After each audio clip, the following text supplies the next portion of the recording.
yours, waiting on the sexy flow. Come get it all, are you gonna make me yours? Waiting on the sexy flow. I'm trying not to think about.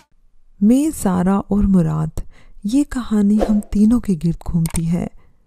बताती चलूं कि हमारा एक बड़ा सा घर था जिसको दादा जान ने बनवाया था। सब इसी घर में रहते थे। जब फुप्पो बेवा हो गई तो दादा ने हवेली से इनका हिस्सा अलहदा कर दिया और दरमियान में दीवार खड़ी कर दी और बीच में एक दरवाज़ा बना दिया जो हर वक्त खुला रहता था। फुप्पो अपनी बेटी ज़ारा के साथ इस हिस्से में रिहाइश पजीर हो गई। दादा और दादी की वफ़ात के बाद ताया और अब्बू ने भी अपना अपना हिस्सा अलग कर दिया। दरमियान में एक 7 फुट ऊंची दीवार खड़ी कर दी। इस तरह दरवाज़ा भी रखा जैसा कि फुप्पो के मकान की दीवार में था। यूँ अलहदा होने के बावजूद हम सब बेधड़क एक दूसरों के घरों में आ जा सकते थे। गोया अलग होकर भी हम अलग ना थे। मुराद की मंगनी बचपन से ही ज़ारा से हो गई थी, लेकिन इसे ज़ारा पसंद न थी क्योंकि वो सांवली सलोनी सी थी और मुराद का रंग गोरा था। उसको गोरा रंग पसंद था, लिहाजा इसने शादी से इनकार कर दिया तो ये मंगनी तोड़ दी गई। मेरा रंग गोरा भी था और मैं ज़ारा के मुकाबले में ज़्यादा हसीन भी थी। तब ही होश संभालने के बाद मुराद की नज़रें मुझ पर टिकी हुई थी। वालिदैन ने बहुत चाहा कि वो अपनी बचपन की मंगेतर से शादी कर ले, मगर वो भी ज़िद का पक्का था।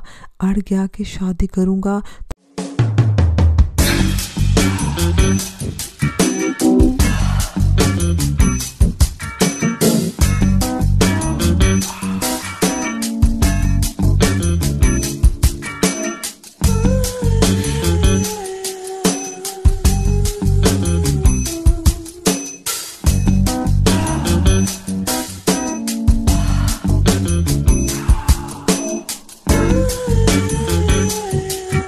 सिर्फ और सिर्फ पलवशा से, वरना किसी से ना करूँगा। आपस के रिश्ते थे, बहन भाइयों में मोहब्बत भी खूब थी।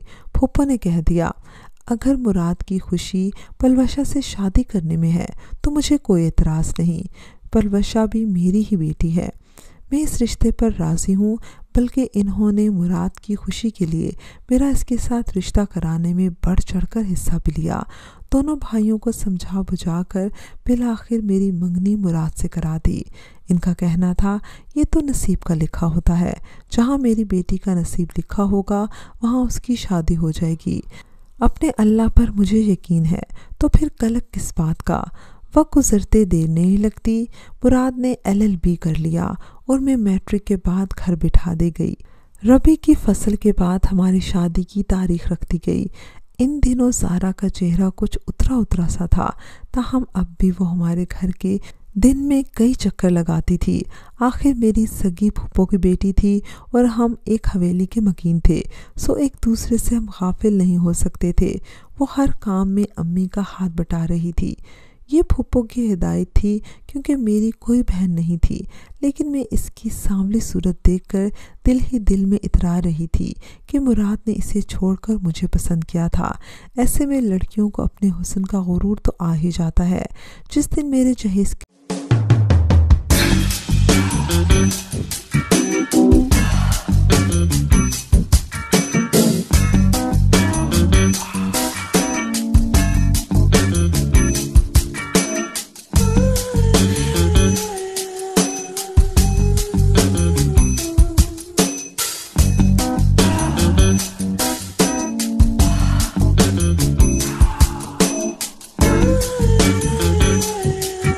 जोड़े तांके जा रहे थे, सहेलियां गीत गा रही थी, इनमें ज़ारा पेश पेश थी।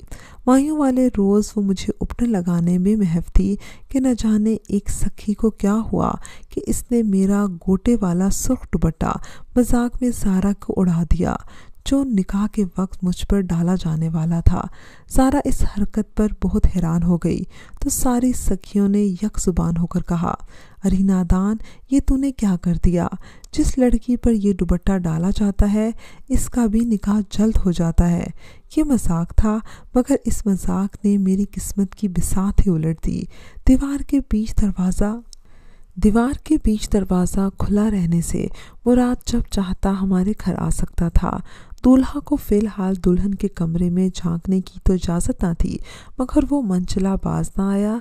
झांका भी तो इस लम्हे जब सखियों ने मजाक में मेरा निकाह वाला दुपट्टा ज़ारा के सर पर सजा दिया था।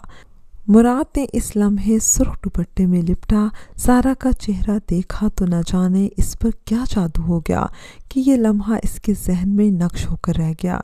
शायद ये मजाक किसी ऐसी मनहूस घड़ी हुआ था कि ज़ारा की एक झलक देखकर अपनी असली दुल्हन का अक्स इनके दिल के आईने में धुंधला गया। रुखसती की घड़ी आ गई। मैं दुल्हन बनी ताया के घर आ गई।